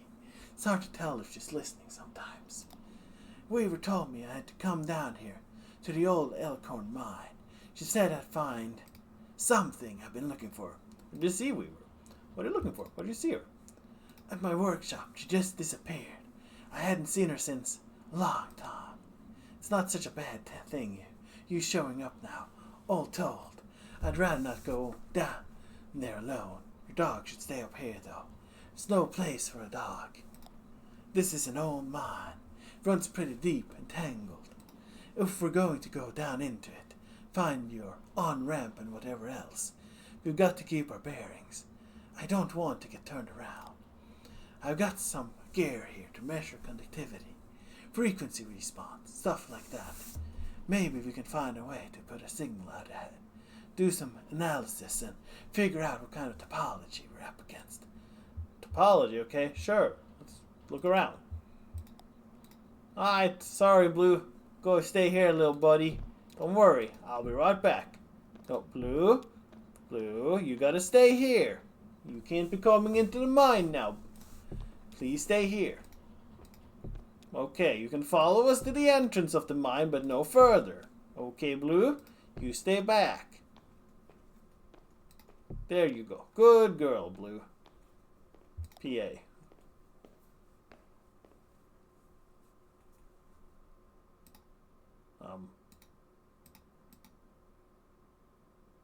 Oh, there we go. That runs into the mine's PA system. Do you think it still works? Only one way to find out. The little light in the front of it is off. Only one way to find out. All right, give it a whirl. Into PA. Is anybody down there? How big is this place? Anybody down there? Nothing. Oh, there's no power. Yeah, okay. Even when this old mine was up and running, it was tricky to keep stuff powered. You know, the miners used to have to pay just to run the fans and the lights. Yeah, they got paid in these shitty plastic tokens. Coal script, you know. And if you want to run the fans for a bit to clear the air up, well, you have to put a token in. That seems extremely dangerous and like an extremely hostile and bad environment to work in. My parents used to work here. So did Weaver's parents. I guess a lot of folks' parents worked here. So let's just head into the mine and see what we see. Can we power it up? I bet we just have to free up some power for the PA system. Everything is rationed here. Set up that lamp of yours. I'll go and plug these ceiling lights. Conway clears his throat nervously. Tries to think about something clever to say. Fidgets with the change in his pocket. Clears his throat nervously. Fidgets with the change in his pocket. I heard the speakers back here crackle a bit. It's on now, right? Try saying something into the mouthpiece. Into PA. Well. Okay, I hear you. We need to measure the echo delay, time, and figure out how deep the tunnels run. Just make some noise into the mouthpiece. Conway taps the mouthpiece, rubs a finger along the surface of the mouthpiece, clears his throat. Taps the mouthpiece. Conway scrapes a coin across the mouthpiece, knocks the table. On the table, humps a deep tone into the mouthpiece. Spits, whistles, blows on the mouthpiece. Whistle. Shannon. Damn, that's a long delay. These tunnels run deep. I bet some of them are ruptured and joined up with the cave system. Alright, I set up my spectrum analyzer. So just say something into the mouthpiece and we can get a sense for how narrow the mine tunnels are. Don't be shy, just say anything that comes into your head. Tell me a story about some. Oh, what did you have for breakfast today? Into PA. Here's a story. I used to work doing roof repair. I had breakfast with Lysette. I used to work at doing roof repair. The boss got a real big job out in Louisville. He even fixed up a church roof once. It should have taken us an hour to get there. It seemed like a big project, but doable. But then a thunderstorm hit and it was too late anyhow. But I was too hungover and we ran late. Another thunderstorm. Yeah, thunderstorm. Yeah, thunderstorm was what happened. Got it. Looks like the tunnels are pretty cramped. Yeah, low ceilings. Hope you're ready to stoop a bit. You're probably used to it. What do you mean by that? One more test. We just need to know if the air is breathable, or if it's too thin or too dense. Just sit real close to the mouthpiece and breathe. I'll measure the resonance of your breath with the air in the tunnels. Just try to relax. Try to breathe naturally. And breathes and thinks about the road. Breathes and thinks about resting. Conway breathes and then remembers a moment earlier in the day. Conway breathes and remembers the moment when he was younger. Yeah, when he was younger. Getting some pretty strong readings here. Think we're in the good shape, but keep at it for a minute. Conway breathes and visualizes a hot meal, visualizes a cold drink. Hot meal. Much better. Breathes and relaxes. There's a peal of feedback and loose rock engulfs him. Oh! Ah! Help! Help! Ow! Oh no.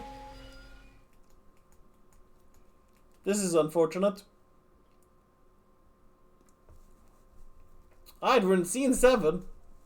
We skipped scene 3, 4, basically, I feel like, and now we're in scene 7. Probably should have just gone in and looked, and then... But oh well. Jesus, are you alright? What the hell? I'm okay. My leg's stuck. I'm okay. I've got you. You're alright. Shit. Your leg is pinned. I'm going to pull you out. We have to get you out of here. There you go. Okay, are you hurt? Can you put any weight on that leg? It's all messed up. It's fine. It's fine. See, I can walk. Ow! Just try to stand up. Careful. I'm right here. Damn. Don't worry. I've got you. That leg is in bad shape. Oh, it's fine. Here, let's get you onto the tram. There you go. Now, let's see if this thing has power. Well, okay. There's some luck, right? We should be able to ride this tram right out one of the auxiliary exits, if there are any. I think there are. I can walk. How about Weaver? How about the on-ramp? How about the on-ramp? We'll just find the exit and figure out what to do from there. That's our first priority. So, the controls are over on your side. Let's get moving. Okay. On the tram we go.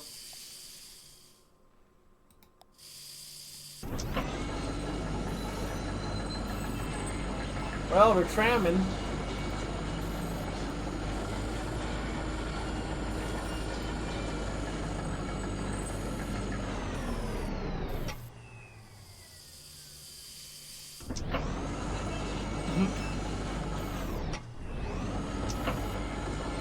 Hope I didn't miss things by apparently skipping chapters.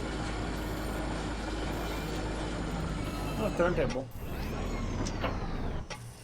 Oh, here we are. This may be hard to believe.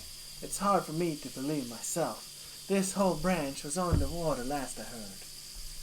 Is it safe? Is it safe? I guess so. Looks like they finally drained it. Or maybe it's just drained off on its own. The water came in pretty fast, and a lot of folks got trapped in the tunnels. I only heard parts of how it went from there, sanitized for the bereaved. You know how big these big companies are. But there was gossip too. Trapped miners couldn't get the pumps going because the power was rationed, so they shut all the lights off. But even then, it wasn't enough. So I guess it was dark when they... Are you okay? Lost some people down here, didn't you? We all lost people down here. Well, not all of us, but most of us. It doesn't matter now. Look, this old turntable is still wired up. The controls are dead, but I can use my signal generator to switch tracks. If the water hasn't damaged it too much, we can just keep heading down the tunnel. All this junk hanging up around the turntable is from the company store. Just junk, you know. The miners would buy it and use it to decorate the place. Or as landmarks, I guess. Hard to know which way is which down here. It's also dim and grey. Shannon connects two clip LEDs from a signal generator to the turntable's electrical panel. We're on the track between the animal boats and the rowboat, so... Tuning. The pendulum and the casket. The bat feeder and the scarecrow. Disconnect. Pendulum and the casket. Tuning to the pendulum and the casket.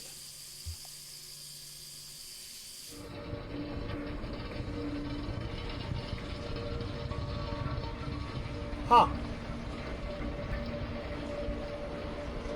Neat. There's the clips. Bones in the rowboat. Let's go back to the animal bones in the rowboat. See what's further ahead. On the path we could have taken.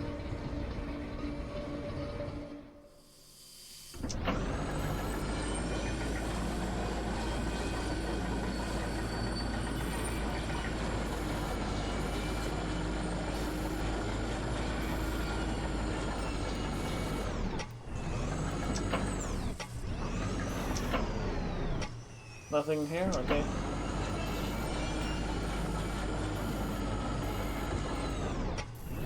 Oh, I found an exit.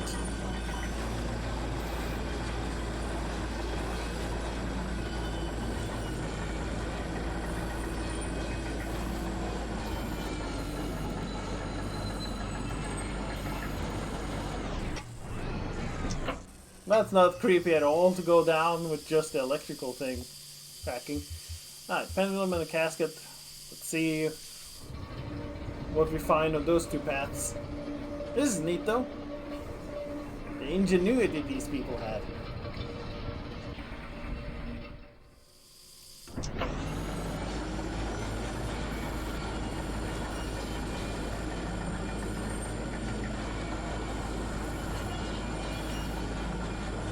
Huh. Stage. Damn, it's almost totally intact. I thought it would have been destroyed. What is this place? It's a recording studio, basically. Kind of thrown together, but when this mine was active, a couple of folk music archivists spent time here recording minor songs, really academic, ivory tower types. None of the miners really talked to them much. So they stayed at the margins, observed, took notes, and then sometimes they get someone on a lunch break to sing into the microphone. Then I guess the power company got some kind of interest in the project and gave the archivists some cold script tokens to pay the miners with for the songs. Did you ever come down here? Yeah, I came here with my parents once or twice. We used to play music here, even when those archivists weren't around. It was a nice setup, kind of rickety, kind of dangerous, I guess, but I don't know, it had a good energy. It was warm sometimes. Okay.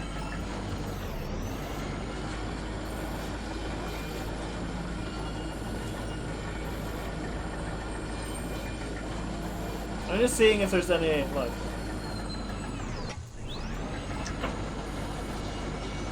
Yeah, I definitely see people...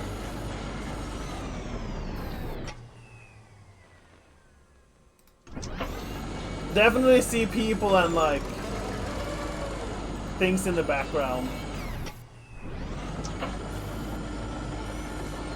Alright, that's not creepy at all. Probably the miners. Tape player. Just a reel-to-reel tape player stashed beneath the track, loaded with tape, but starved for power.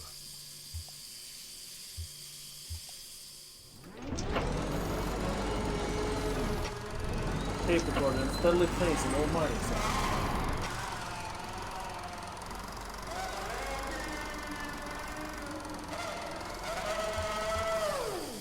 Oh, I didn't know this was still down here. What was that? Look, there's a tape player down here, there. One of those old reel-to-reel setups. They record up on the old scaffolding we saw, and I guess they sequestered themselves down here to listen to the recorded songs. Did your parents sing? Yeah, they sang. They sang in the mine for cold script tokens. Oh, that's neat to know.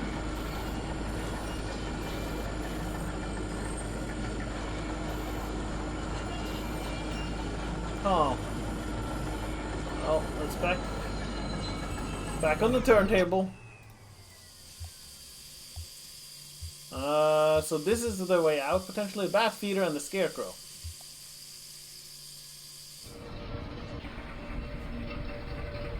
The bat feeder and the scarecrow, huh? Instead of bird feeders, there's fucking bat feeders. That's kind of cute. It's...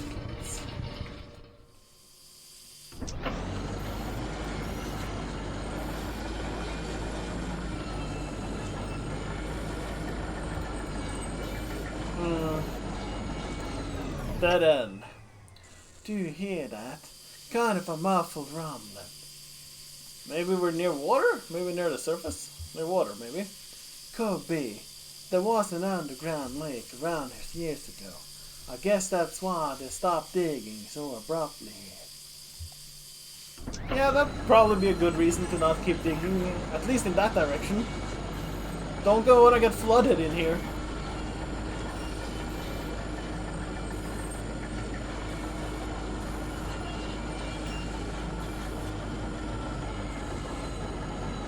Broken track.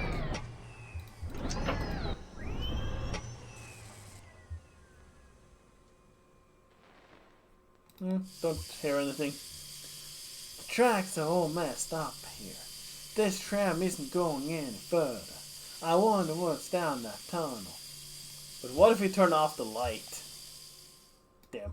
The light didn't magically make it fix itself and let us pass through since we couldn't see it. Unfortunate.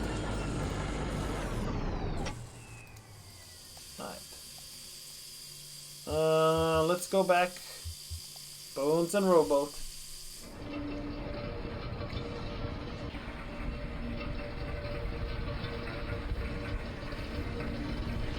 Alright, this was fun. Fun little adventure with the two of us. Let's leave. Postal worker doing his best not to deliver your package as fast as possible. Sorry if I didn't see that message until now. But yeah. Yeah, no, we gotta have some joy, fun in the mines and stuff before we deliver the package. Don't worry, the package will get to you. Eventually. Maybe. We deliver packages. Eventually. Thank God. Okay. Let's go. Let's poke around down here. No, let's go. Yeah, okay, that tunnel where the tracks were broken. I'd like to take a look down there. I'll just wait for me here. I'll just go take another look around. Do whatever you need. I'll just wait for you here. And if you wait for me here, I'll just go take another look around. Yeah, sure, I'll do that. Sure, okay, I'll be right here.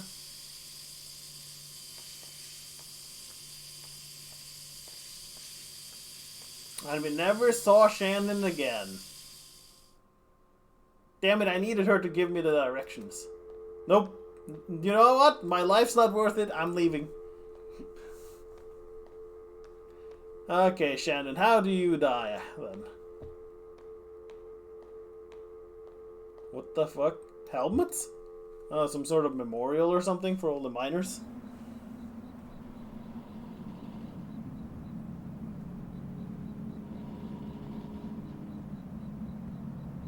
Well, I got out. I lived.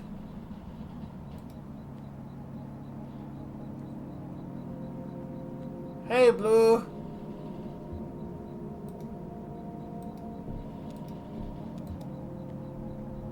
Ow, my leg. Don't worry, girl. I'm fine. Just gonna go lay down in the shack. The cramped shack is lined with wooden shelves. Dusty stacks of tape reels and notebooks crowd the room, but a bit of moonlight filters through a window near the ceiling. On a small desk in the middle of the room lay 3 notebooks. The red one is labeled J, Marquet.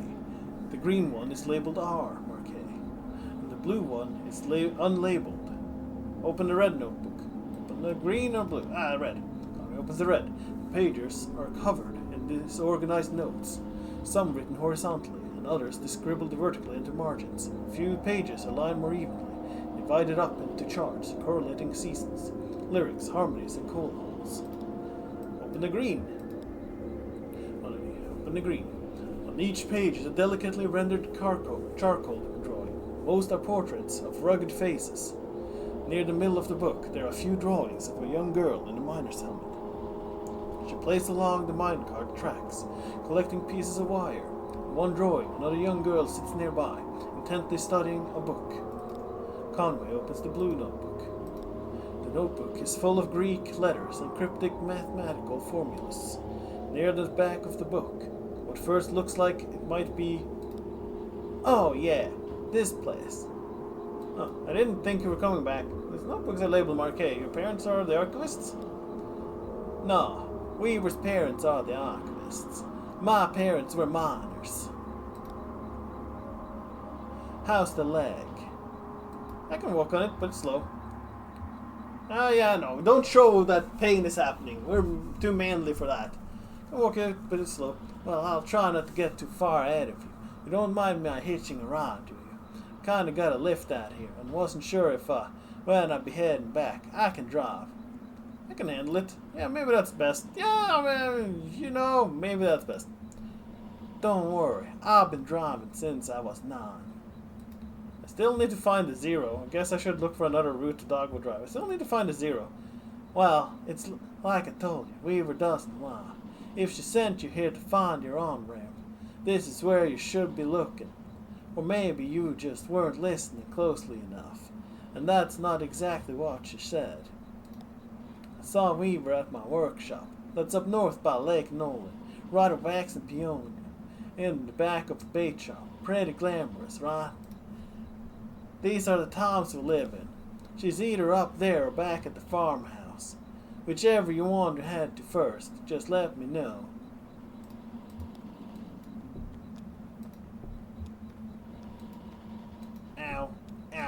Don't worry, Blue. I'm fine. How's it going, Blue? Blue, this is Shannon. Nice to meet you, Blue. I never had a dog.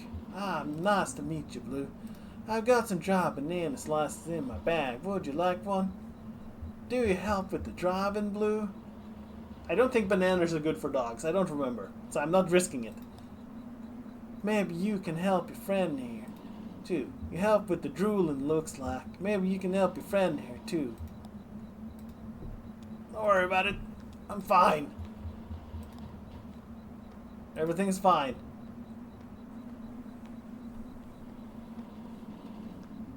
Lisette's Antiques. I guess this is your truck. Surprised? This is my truck. Surprised? It's kind of old. No, I'm not surprised. I guess it's an antique too. I think it suits you. Do you mean that I'm old, or something? Conway gets back in the truck. Conway lingers. Into the truck we go. Yeah, back on the road again.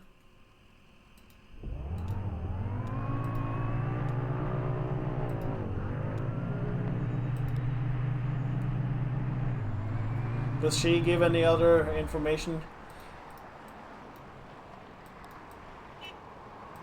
Sorry, why is it always somebody driving by when I'm stopped here?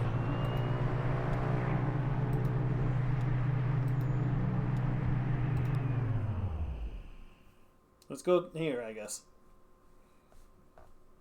Alright, we're in scene 8. No appreciation for a good and reliable truck. Yeah, I know. Marquet Farmhouse. Somehow we're on chapter 8. We skipped 2 chapters and now we've somehow gotten to chapter 8. Alright, let's go. Ow. Ow. Ow. Don't mind me. Everything's fine.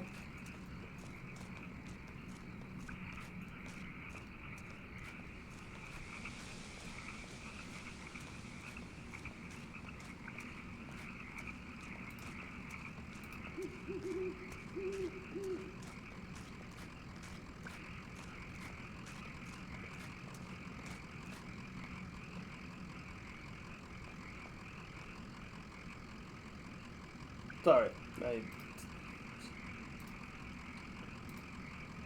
Yeah, no. Can't. I think she should. I think she's making fun of me for being old as well. I don't appreciate that. I'm only in my 30s, damn it. I'm not old.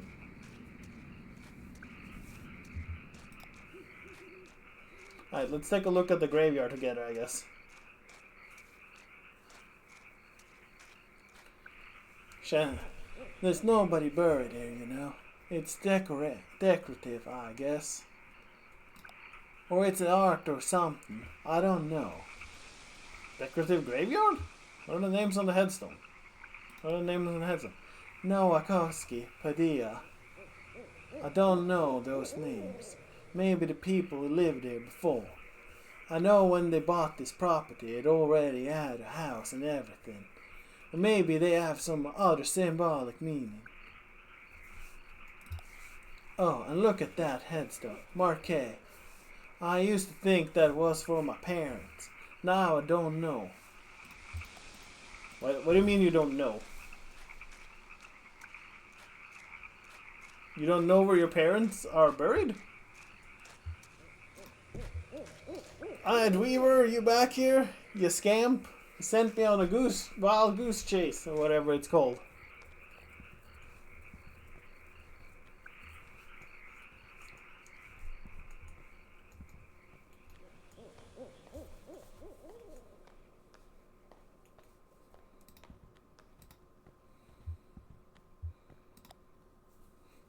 So, this is where she was. Yeah, makes sense. This was where Eva and her parents lived. They took out a bunch of loans, you know, and had this place built. Do you have any debts? I never really had any collateral. I owe some people some apologies, if that counts. Well, you're lucky that's all you owe. My parents were like that until the company store found a way to get to them. For my dad, it was tokens to run the fans and air purifiers. For my mom, it was canaries. Two solutions to the same problem, but they sure sounded different. Weaver had debt too, a lot of it. All tuition. How did she pay it off? She said she was a mathematician or something? Yeah, she studied some esoteric stuff about, something about using math to translate between Spanish and English. I think eventually Weaver put those math skills to work on all the red numbers in the family checkbook and got a clear sense of just how hopeless their situation was. So as she left, I guess she just drove away in the middle of the night. They woke up in the morning and the car was gone, never came back. Until tonight. Someone else told me to come here and talk to her. She seemed really focused on the old TV. Are you happy to see her? She seemed really focused. Someone else told me to come here and talk to her. She seemed really focused on that old TV. She seemed really focused on that old TV. Oh, that's not something you see every day.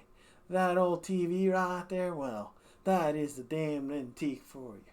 I had a model like that in the shop once, but I had to sell it off to make rent. Most painful decision I ever made. Say, do you mind if I open it up?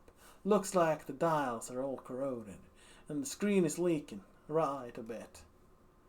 Come on, I bet Lisette would never forgive you for letting a specimen like that fall into disrepair. Sure, you have fun with the TV. TV tuning. Dum-de-dum, TV tuning. Couple buttons, couple wires. Oh! Yay, we're back to the show. Don't you go disappearing on me too like she did. Oh yeah, these tubes are all messed up. Looked like they've been in the swamp or cave or something. There's moss growing on this one. That's okay, I have a few spares in my bag here. I pulled this one out of an old computer monitor. Just needs to be recalibrated a bit. Okay, that oughta... should be seeing something now. Are you seeing anything? Hey, that looks dangerous. What are you doing there? A little bit to the left? Damn, okay. Here, I think the contacts are dirty. Now don't go telling my customers I clean off all vacuum tubes with spit. Yeah, don't worry, I won't tell anybody. There, just gotta turn it north-south then.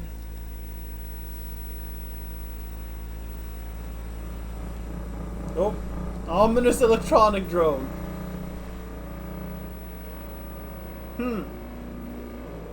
Have you opened the path forward into zero?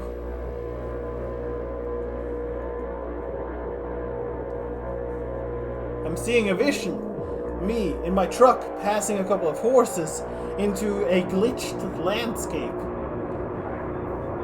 Ominous drone intensifies. Yeah, I can hear the intensification.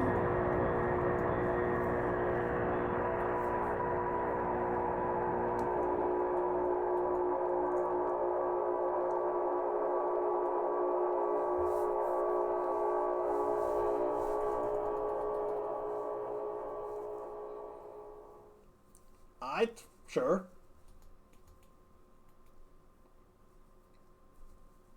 End of Act 1. Okay, I guess we finished Act 1.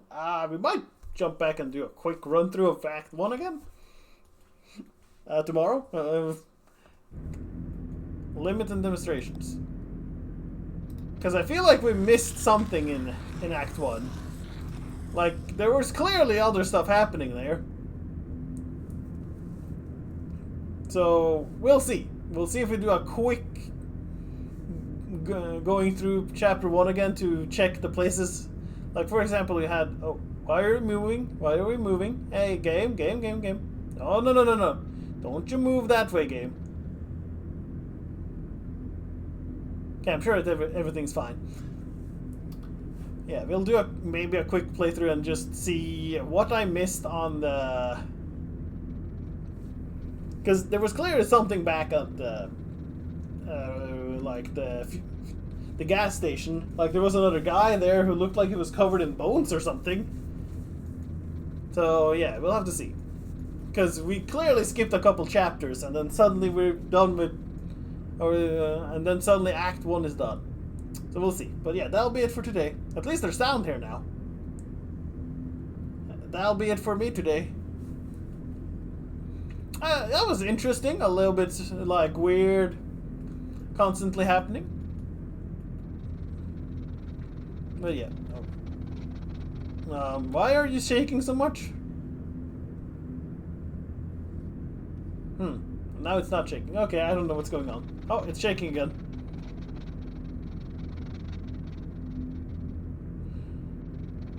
Oh boy. Yeah. Alright, that'll be it for today. Thanks to everybody who came by. Thank you, Donald and Kraft, for hanging out. I hope everybody has a good rest of their day, morning, evening, whatever it is in your time zones. We'll see what limits and demonstrations is tomorrow. We'll do a very quick just drive to exactly the places we want to go to. And Act 1 and just see if there's anything else to pick up on. Yeah, I will. So yeah, thanks for joining now. Enjoy some nice art as we end and have fun times. Bye bye now.